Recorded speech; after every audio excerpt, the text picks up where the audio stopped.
तभी लोकेश वहाँ आता है। हाँ भाई, कैसा रहा? अरे भैया बहुत बढ़िया। और लोकेश यार, तू है यार मेरा सच्चा दोस्त यार। तूने बचा लिया भाई मुझे। और हाँ, तेरा सारा सामान खत्म हो चुका है तो कल और लेके आना पड़ेगा। अरे हाँ भाई, अरे वो तो मैं अपने आप ही ले आऊंगा, तो उसकी चिंता मत कर। है कुछ दिन दुकान पर जमकर बिक्री होती है, लेकिन एक दिन भाई मेरा काम करो पहले। तभी गांव का रहने वाला माधव विपुल को साइड कर देता है। मैं पहले आया था तो मुझे मिलेगा पहले। माधव और विपुल में तभी जिद बहस शुरू हो जाती है। अरे हे भगवान, इनका झगड़ा बढ़ गया तो पुलिस ना आ जाए कहीं इधर।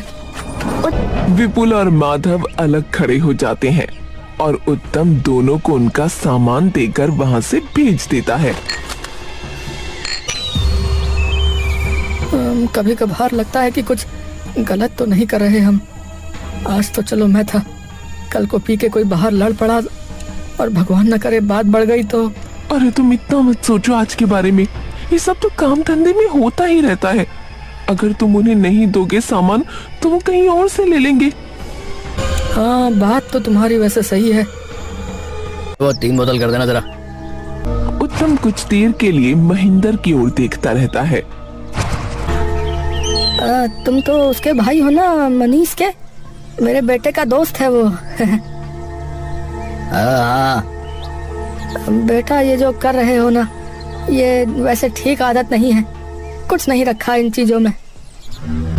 अरे वो मेरे लिए नहीं है, वो मेरे घर पे मेहमान आए ना तो उन्होंने मंगवाई है। उत्तम उसे पीछे की खिड़की से उसका सामान दे देता है। उत्तम, उत्तम। अरे लोकेश, अरे क्या हुआ भैया? अरे वो मुझे नंदू पड़ा मिला था रास्ते में। नंदू पड़ा मिला था मतलब? अरे उसके सिर पे चोट लगी हुई थी।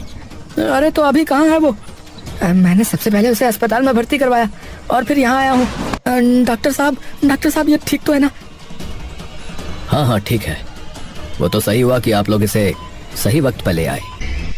ये सब हुआ कैसे पर? नंदू बेटा तू ठीक तो है ना? और ये सब कैसे हुआ है? कैसे हुआ ये? वो मनीष है ना, मैंने कैसे ना कैसे आपके पास आने की कोशिश की, लेकिन बीच रास्ते में लोकेश काका ही मिल गए। उत्तम के मुंह से एक शब्द नहीं निकलता और वो सीधा कमरे से बाहर चला जाता है, जहां लोकेश उसका इंतजार कर रहा होता है। मैंने कहा था कि हम गलत कर रहे हैं, कहा था मैंने। देख ले अब मेरे ही अपने बच्चे पे बात आ गई।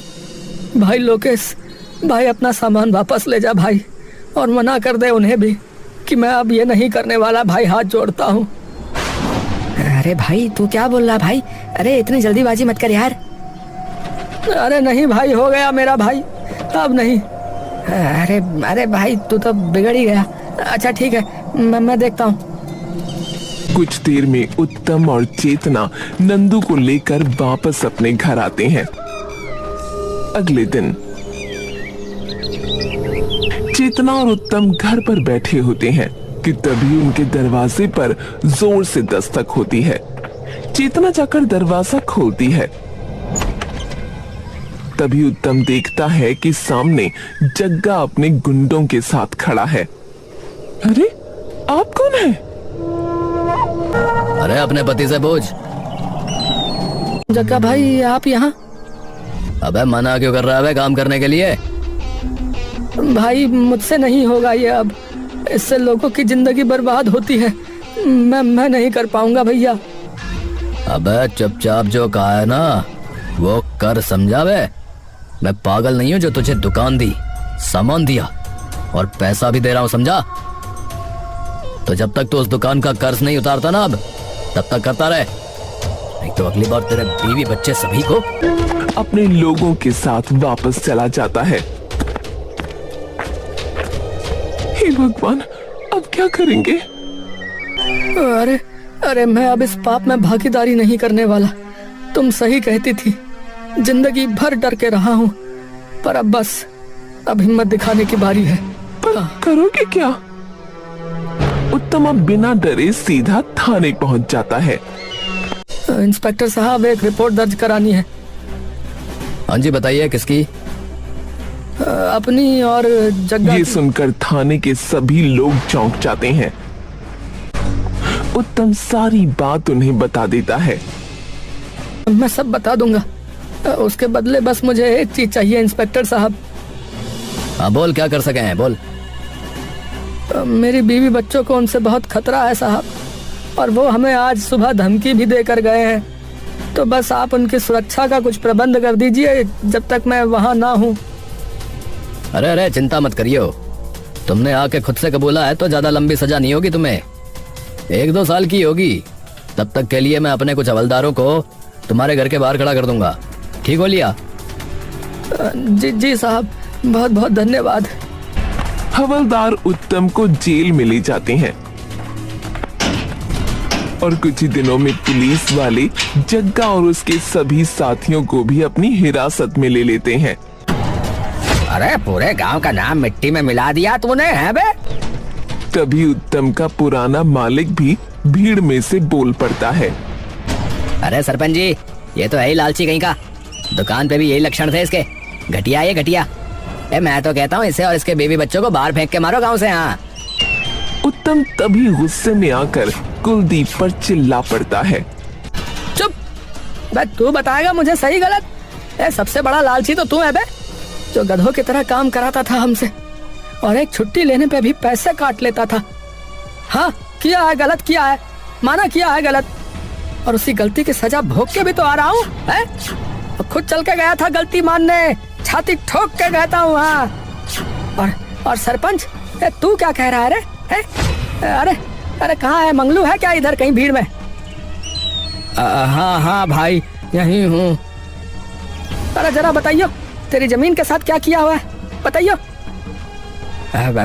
जमींदार ने कब्जा कर लिया भैया।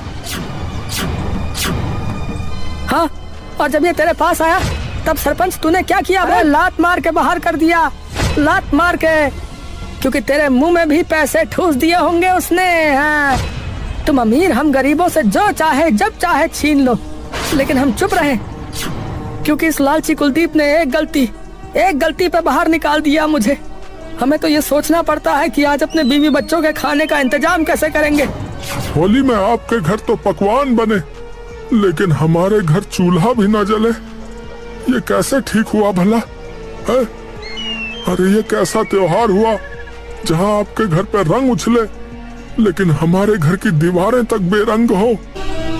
पर अब बस बहुत हुआ भैया, बहुत हुआ। अब गुलाल का तिलक हमारे माथे पर भी लगेगा और दिया हमारे घर पर भी जलेगा, बता रहा हूँ। ये सुनते ही गांव के सभी गरीबों के मन के भाव उमड़ पड़ते हैं और सब अमीर चुप हो जाते हैं।